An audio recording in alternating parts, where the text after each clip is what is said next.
Hello guys, स्वागत है आपका हमारे यूट्यूब चैनल एग्जाम लेक्चर में आप लोग का स्वागत है। फ्रेंड्स, आज हम लोग इस वीडियो लेक्चर में चैप्टर नंबर 2 करेंगे फिजिक्स का मानव नेत्र तथा रंग बिरंगा संसार। इसका हम लोग VVI ऑब्जेक्टिव क्वेश्चन करेंगे। इस वीडियो लेक्चर में हम लोग आज फ्रेंड्स 50 ऑब्जेक्टिव क्वेश्चन करने वाले हैं। 50 ऑब्जेक्टिव बहुत इंपॉर्टेंट क्वेश्चन हैं। 50, अगर आप लोग ने 50 ऑब्जेक्टिव क्वेश्चन कर लिया तो इस चैप्टर से आपका सारा क्वेश्चन एकदम बिल्कुल बन जाएगा। एग्जाम में 2022 के एग्जाम में आप लोग से ईजिली बन जाएगा सारा क्वेश्चन। ठीक है, तो 50 का 50 ऑब्जेक्टिव हम लोग आज इसमें करने वाले हैं। ठीक है, तो चलिए वीडियो को स्टार्ट करते हैं। तो हमारा सबसे पहला क्वेश्चन बोल रहा है कि मानव नेत्र अभिनेत्र लेंस की फोकस दूरी को समायोजित करके विभिन्न दूरियों पर रखी वस्तुओं को फोकसित कर सकता है।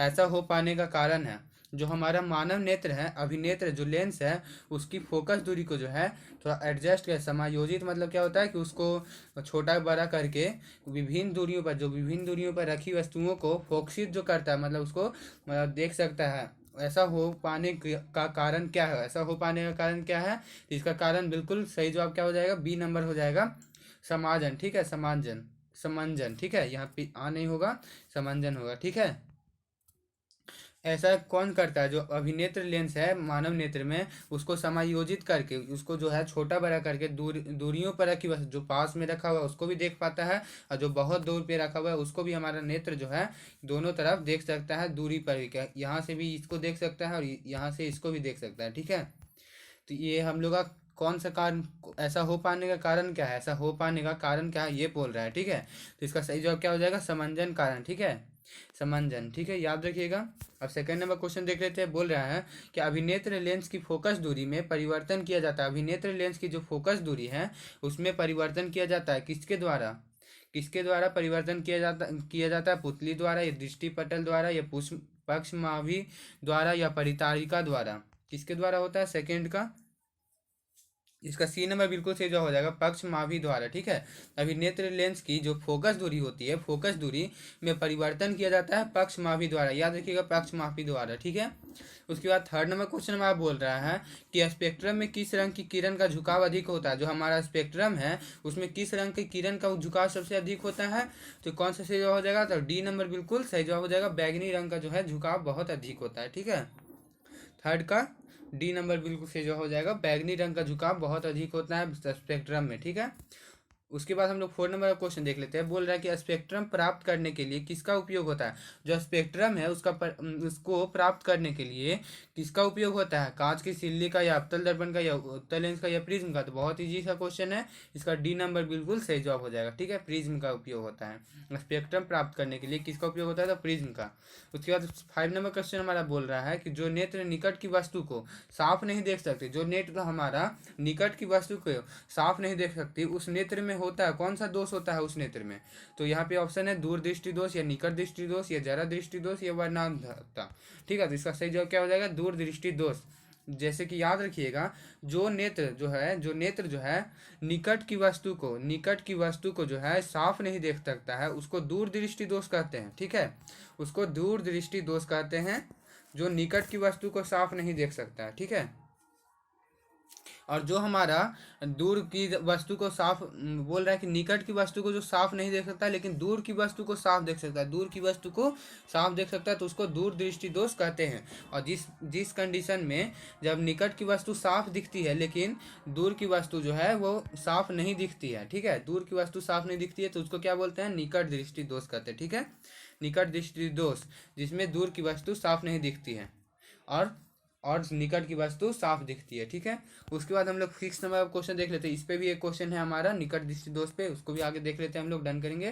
तो 6 नंबर क्वेश्चन बोल रहा है मानव नेत्र में किसी प्रकार का लेंस नहीं होता। जो हमारा मानव नेत्र है उसमें किसी प्रकार का लेंस नहीं होता, तो बिल्कुल गलत जवाब है। ठीक है, अवतल लेंस होता है, या उत्तल लेंस होता है, या उत्तल दर्पण होता है। दर्पण तो होता ही नहीं है, तो ये दोनों गलत हो जाएगा। तो अवतल लेंस होता है या उत्तल लेंस होता है? क्या हो जाता है हमारा 6 का? अवतल लेंस होता है या उत्तल लेंस मानव नेत्र में? तो इसका बिल्कुल सही जवाब क्या हो जाएगा आपका 6 का? तो सी नंबर बिल्कुल सही जवाब हो जाएगा आपका, उत्तल लेंस होता है। ठीक है, सी नंबर बिल्कुल सही जवाब है, उत्तल लेंस होता है मानव नेत्र में। ठीक है, अब 7 नंबर क्वेश्चन यहाँ बोला है कि मानव नेत्र वस्तु का प्रतिबिंब निम्न में से किस भाग पर बनाता है? इसका सही जवाब क्या हो जाएगा? मानव नेत्र जो है वस्तु जो हमारा है, यहाँ पे अगर हमारा आँख है, यहाँ पे अगर वस्तु है, तो इसका जो है प्रतिबिंब, इसका प्रतिबिंब कहाँ बनता है, तो वो होता है कॉर्निया पे, यहाँ पे बनता है। ठीक है, कॉर्निया पे, ये हमारा ये यहाँ पे ये है, इसमें फिगर क्लियर तो नहीं है, लेकिन यहाँ पे देखिए, यहाँ पे कॉर्निया होता है। तो ये जो हमारा मानव, कॉर्निया नहीं, सॉरी फ्रेंड्स, रेटिना होता है। ठीक है, सॉरी, रेटिना होता है। मानव नेत्र वस्तु का प्रतिबिंब कहाँ बनाता है, तो रेटिना पे बनाता है। ठीक है, इसका सही जगह क्या हो जाएगा, सी नंबर हो जाएगा, रेटिना पर, कॉर्निया नहीं होगा, रेटिना पर बनाता है मानव नेत्र का वस्तु का प्रतिबिंब। उसके बाद हम लोग आगे देखते हैं 8 नंबर क्वेश्चन। हमारा 8 नंबर क्वेश्चन बोल रहा है कि मानव नेत्र के रेटिना पर बनने वाला प्रतिबिंब होता है, जो मानव नेत्र होता है कि उसके रेटिना पर बनने वाला प्रतिबिंब होता है, क्या वो आभासी और सीधा होता है, या वास्तविक और सीधा होता है, या वास्तविक और उल्टा होता है, या आभासी और उल्टा होता है। इसका बहुत ईजी सा क्वेश्चन आंसर है, तो इसका क्या हो जाएगा, वास्तविक और उल्टा होता है। याद रखिएगा, बहुत इंपॉर्टेंट क्वेश्चन, ये पूछा जा सकता है एग्जाम में, कि सामान्य नेत्र के रेटिना पर, जो सामान्य नेत्र है उसके रेटिना पर बनने वाला जो प्रतिबिंब होता है, उसके रेटिना पर जो प्रतिबिंब बनता है वो हमेशा जो है वास्तविक रहता है और उल्टा रहता है। ठीक है, अगर ये सही, ये यहाँ से उल्टा एक आदमी है, तो ये इसका जो रेटिना है उस पर ऐसा कुछ प्रतिबिंब बनता है। ठीक है, उल्टा बनता है। ठीक है, और बहुत छोटा बनता है, बहुत छोटा, याद रखिएगा, वास्तविक होता है, उल्टा होता है और बहुत छोटा बनता है। ठीक है, याद रखिएगा। उसके बाद 9 नंबर क्वेश्चन हमारा बोल रहा है, 9 नंबर, कि नेत्र के उस गुण को जो भिन्न भिन्न दूरी पर, जो देखिए यहाँ पे लिखा हुआ है कि नेत्र के उस गुण को जो भिन्न भिन्न दूरी पर स्थित वस्तुओं, यहाँ पर स्थित है। ठीक है, जो भिन्न भिन्न दूरी पर स्थित वस्तुओं को फोकस करने में मदद करता है, कहा जाता है। जो इसमें आपको फर्स्ट में ही क्वेश्चन में ये किए थे हम लोग, इस क्वेश्चन को, इसको बस घुमा के क्वेश्चन को पूछा गया है दूसरी तरह से, कि नेत्र के उस गुण को जो भिन्न भिन्न दूरी पर स्थित वस्तुओं को फोकस करने में मदद करता है, वो किस नाम से कहा जाना जाता है या कहा जाता है। ठीक है, तो क्या हो जाता है इसका बिल्कुल सही जवाब, इसका 9 का सी हो जाएगा, समंजन क्षमता कहते हैं उसको। ठीक है, समंजन क्षमता, याद रखिएगा, फर्स्ट नंबर वाला क्वेश्चन में भी हम लोग इसको किए थे। ठीक है, जो कि दूर की वस्तु को और सामने की वस्तु दोनों की चीज को हम लोग को देख सकते हैं, हमारे आँख, उस आँख को देखने की क्रिया को, मतलब उसको कहा जाता है, उस फोकस करने की क्रिया को मदद करता है, उसको क्या कहते हैं, समंजन क्षमता कहते हैं। याद रखिएगा, समंजन क्षमता। ठीक है, याद रखिएगा। उसके बाद हम लोग 10 नंबर क्वेश्चन देख लेते हैं। 10 नंबर हमारा क्वेश्चन बोल रहा है कि दूर दृष्टि दोष वाली आंख साफ साफ देख सकती है। जो हमारी दूर दृष्टि दोष वाली आंख है, आपको शुरू में ही बताए थे कि जो दूर दृष्टि वाली आंख होती है वो साफ साफ क्या देख सकती है, वो हमारी साफ साफ क्या देख सकती है। 10 का कौन सा चीज हो जाएगा, तो दूर दृष्टि दोष वाली आंख जो है साफ साफ क्या देख सकती है, तो दूर की वस्तुओं को देख सकती है, लेकिन निकट की वस्तुओं को नहीं देख सकती हैं। ठीक है, दूर दृष्टि वाली दोष। ठीक है, और निकट दृष्टि दोष में क्या होता है कि वो निकट की चीज़ों को देख सकते हैं लेकिन दूर की चीज़ों को नहीं देख सकते हैं। इसको इजली आप याद रखना चाहते हो तो ऐसे याद रख सकते हैं कि दूर दृष्टि दोष जब दूर बोल रहा है तो उसको दूर का चीज़ सही से नजर आ रहा है, लेकिन दूर मतलब कि दूर का चीज़ जो है सही से नजर आ रहा है, लेकिन पास का चीज़ उसको नजर नहीं आ रहा। वही अगर निकट बोले तो उसको पास का नजर आ रहा है बढ़िया से, लेकिन अगर दूर का उसको नजर नहीं आ रहा है बढ़िया, साफ साफ नहीं दिख सकता है। उसके बाद 11 नंबर भी वही क्वेश्चन है, बोल रहा है कि निकट दृष्टि दोष वाला व्यक्ति, इसी आधार पर है कि निकट दृष्टि दोष वाला व्यक्ति देख सकता है, किन चीजों को देखता है, सभी चीजों को ठीक से देख सकता है, तो ये तो गलत हो जाएगा। उसके बाद निकट दृष्टि दोष वाला आदमी क्या करता है, किसी किसी चीज को ठीक से देखता है, ये भी नहीं है। उसके बाद दूर की चीजों को अच्छी तरह से, बोले थे क्या आपको कि निकट दृष्टि दोष जब बोले तो निकट की चीजों को अच्छी तरह से देख सकता है और दूर की चीजों को अच्छी तरह से नहीं देख सकता है, तो सी नंबर भी बिल्कुल गलत हो जाएगा। तो डी नंबर बिल्कुल हमारा सही जवाब हो जाएगा कि निकट की वस्तु को अच्छी तरह से देखता है। डी नंबर बिल्कुल सही जवाब है। ठीक है, निकट दृष्टि दोष वाला व्यक्ति क्या देख सकता है, तो निकट की वस्तु को अच्छी तरह से देख सकता है। ठीक है, 11 का हमारा डी नंबर बिल्कुल सही जवाब हो जाएगा। अब उसके बाद हम लोग आगे बढ़ते हैं, 12 नंबर क्वेश्चन देख लेते हैं। तो 12 नंबर देखिए, फिगर दिया हुआ है, लिखा हुआ है कि निम्नांकित चित्र क्या सूचित करता है। निम्नांकित चित्र क्या सूचित करता है, ये बहुत इंपॉर्टेंट है, VVI ऑफ क्वेश्चन है, इसको आप लोग स्क्रीनशॉट ले लीजिए। ठीक है, बहुत इंपॉर्टेंट क्वेश्चन है। तो बोल रहा है कि निम्नांकित चित्र क्या सूचित करता है, दीर्घ दृष्टि दोष को या निकट दृष्टि दोष को या जरा दृष्टि दोष को या कुछ नहीं। ठीक है, तो क्या इसका सही जवाब हो जाएगा 12 का, तो ए हो जाएगा दीर्घ दृष्टि दोष। दीर्घ मतलब दूर हो जाएगा। ठीक है, दूर दृष्टि दोष को, जैसे कि ये जो है दूर दृष्टि दोष में क्या होता है कि इसमें दूर की चीज तो नजर आती है लेकिन निकट की चीज नहीं नजर आती है। ठीक है, निकट की चीज को जो है वो सही से नहीं देख पाता है। तो इसलिए जो दीर्घ दृष्टि दोष में क्या हो जाएगा कि आपका ये जो है बिंदु ये दूर में बनेगा, ये जो है यहाँ रेटिना है, ये वाला रेटिना है ना, तो यहाँ से नहीं होकर यह पीछे बनेगा, ठीक है, पीछे। वही अगर निकट दृष्टि दोष रहता है, निकट दृष्टि दोष, तो ये जो है रेटिना से आगे यहाँ पे बनेगा, ठीक है, आगे थोड़ा सा बनेगा, थोड़ा सा आगे बनेगा रेटिना से। ये हम बहुत ज़्यादा आगे कर दिए हैं, लेकिन यहाँ पे थोड़ा सा प्रॉब्लम है समझाने में, ठीक है। ये जो अगर हमारा रेटिना है तो निकट दृष्टि दोष में आगे में बनेगा, यहाँ पर बनेगा, यहाँ पर। और वही अगर दूर दृष्टि दोष रहेगा तो वो पीछे बनेगा। तो ये किस चीज़ का है, तो हमारा दूर दूर दृष्टि दोष, जिसको दीर्घ दृष्टि दोष भी बोलते हैं, ठीक है। निम्नांकित चित्र क्या सूचित करता है, तो दीर्घ दृष्टि दोष को, ठीक है। इसको अगर आप लोग को बदल के दे देगा, यहाँ पर अगर बना हुआ रहेगा, ये पीछे नहीं गया होगा, तो ये क्या हो जाएगा, निकट दृष्टि दोष। इस पर ध्यान रखिएगा, ठीक है। उसके बाद 13 नंबर आप क्वेश्चन देख लेते हैं। बोल रहा है कि आंख व्यवहार करती है, आंख जो है व्यवहार करती है किस तरह से, आंख किस तरह से व्यवहार करती है, अवतल दर्पण की तरह, बिल्कुल गलत है ऑप्शन, ठीक है। बोल रहा है कि उत्तल लेंस की तरह, तो ये बिल्कुल सही जवाब हो जाएगा। आंख जो व्यवहार करती है किस तरह से व्यवहार करती है, तो उत्तल लेंस की तरह व्यवहार करती है, ठीक है। 13 का हमारा बी नंबर बिल्कुल सही जवाब हो जाएगा। अब 14 नंबर क्वेश्चन देख लेते हैं कि सामान्य आंख के लिए स्पष्ट दर्शन की न्यूनतम दूरी होती है। बहुत इजी क्वेश्चन है ये, तो आप लोग को एकदम याद होना चाहिए।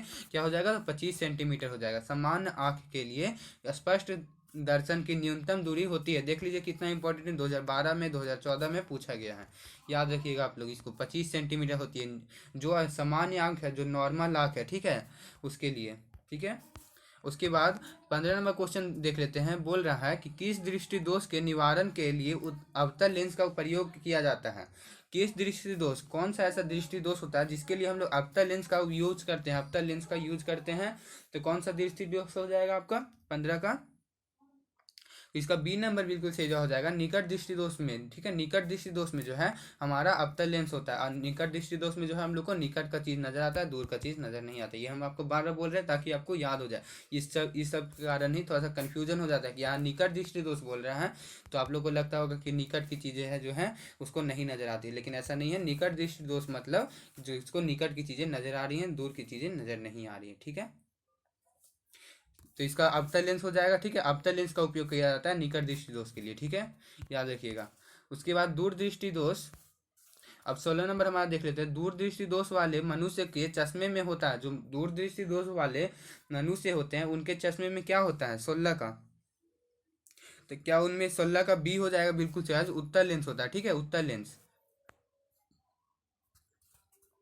निकट दृष्टि दोष में जो होता है वो अवतल लेंस हम लोग यूज करते हैं, और दूर दृष्टि दोष में जो है उत्तल लेंस लगा रहता है, उत्तल लेंस चश्मे में, ठीक है।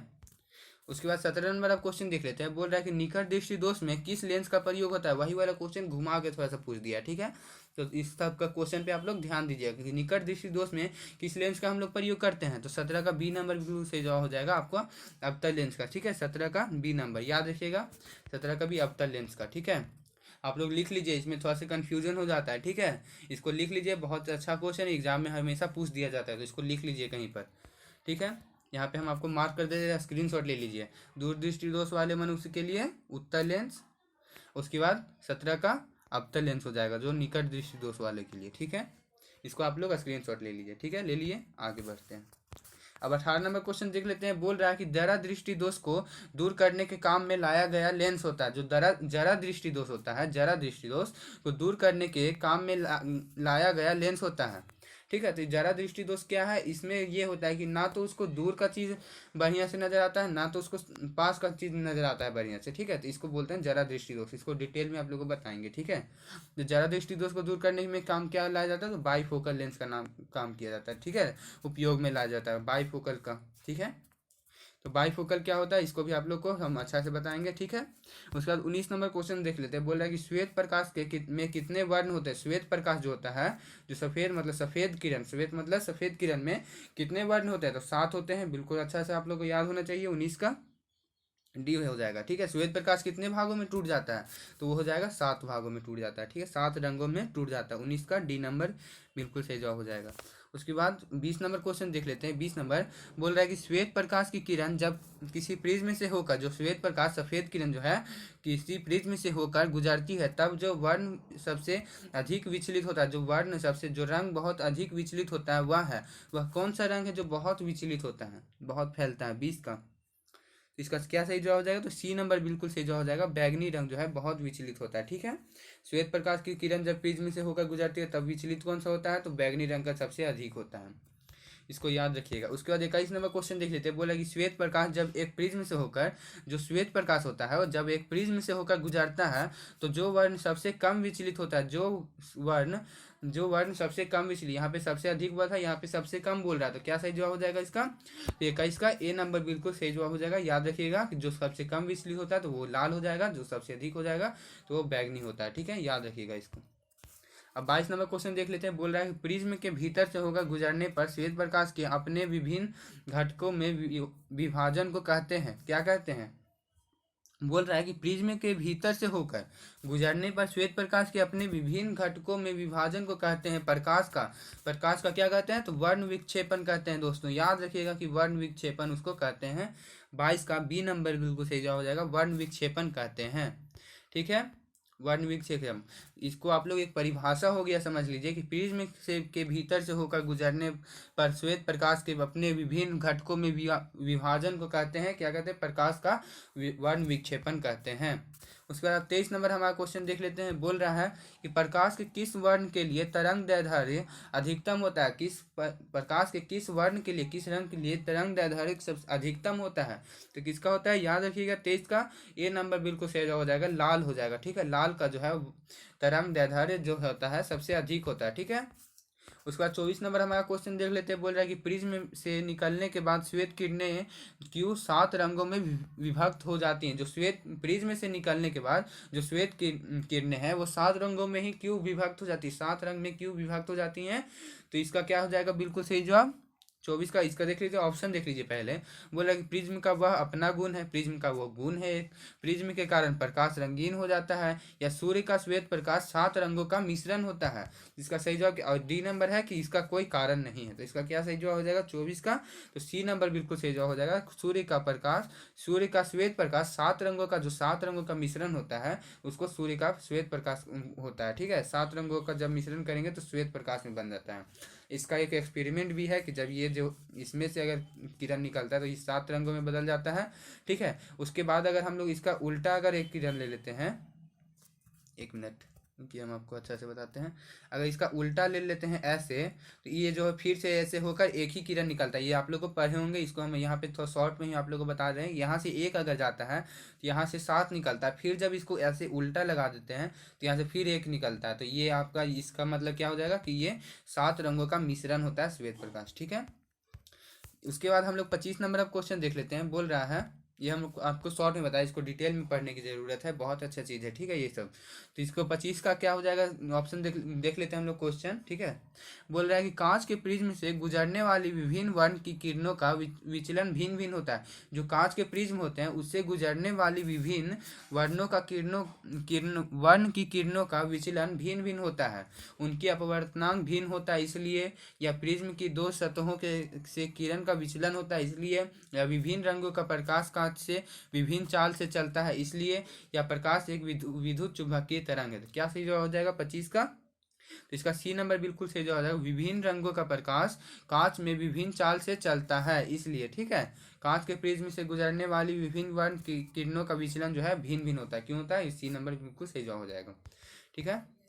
उसके बाद 26 नंबर हमारा क्वेश्चन देख लेते हैं। बोल रहा है कि प्रिज्म से गुजरने पर सूर्य के प्रकाश की किरणें विभिन्न वर्णों में बढ़ जाती हैं, क्योंकि जो प्रिज्म से गुजरती है सूर्य के प्रकाश को तब किरणें विभिन्न वर्णों में बढ़ जाती हैं, क्यों बढ़ जाती हैं, प्रिज्म की 2 सतहों पर किरणों का अपवर्तन होता है इसलिए, या प्रिज्म की 2 सतहों पर किरणों का विचलन होता है इसलिए, या प्रकाश किरणें विद्युत चुंबकीय तरंगे हैं, या विभिन्न रंगों की किरणों का विचलन भिन्न भिन्न होता है, तो सी डी नंबर हमारा बिल्कुल सही जवाब हो जाएगा, विभिन्न रंगों का किरणों का विचलन भिन्न भिन्न होता है, ठीक है, 26 का डी नंबर।